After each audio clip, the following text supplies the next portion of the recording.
Hi everyone, this is a bit disturbing video for me. Actually, last week ഞാൻ നാട്ടിൽ പോയപ്പോൾ എൻ്റെ മമ്മിയുടെ കാലുമ്മേ പൂച്ച മാന്തി. സോ അത് ഞങ്ങൾ നേരെ മമ്മീനെ കൊണ്ടുപോയി. നമ്മൾ വളർത്തുന്ന പൂച്ചയായിരുന്നില്ല.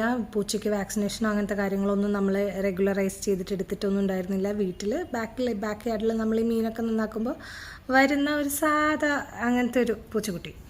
സോ ഈ സംഭവം സംഭവിച്ചതിന് ശേഷം നമ്മൾ ഹെൽത്ത് സെൻറ്ററിൽ പോയി കഴിഞ്ഞപ്പോൾ അവിടുന്ന് ടെറ്റനസിൻ്റെ vaccination നമ്മളെടുത്തു.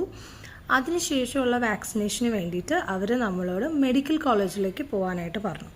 So we went there and there the doctor detailedly described about everything. അതായത് നമ്മൾ എങ്ങനെ അതിനെ കെയർ ചെയ്യണം. വൺസ് ഇങ്ങനെ ഒരു വൂണ്ട് ഉണ്ടായിക്കഴിഞ്ഞാൽ നല്ല രീതിയിൽ റണ്ണിങ് വാട്ടറിൽ ഒരു 15 മിനിറ്റ്സ് എങ്കിലും സോപ്പ് ഉപയോഗിച്ച് അത് വാഷ് ചെയ്ത് ക്ലീൻ ചെയ്യണം. അതിനുശേഷം rush to a doctor and അതിന് വേണ്ട വാക്സിനേഷൻ ആൻഡ് പ്രിക്കോഷൻസ് ആയിട്ടുള്ള കാര്യങ്ങളെല്ലാം ചെയ്യണം.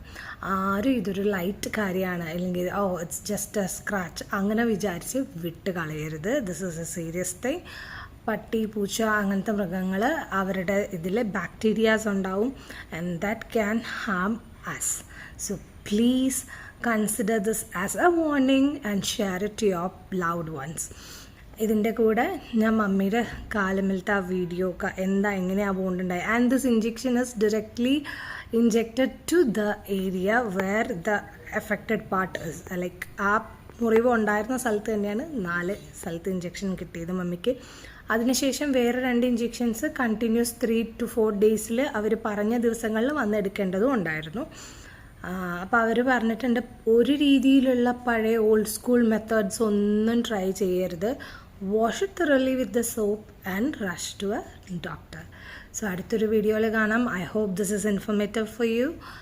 See you in the next video. Bye. Take care and lots of love.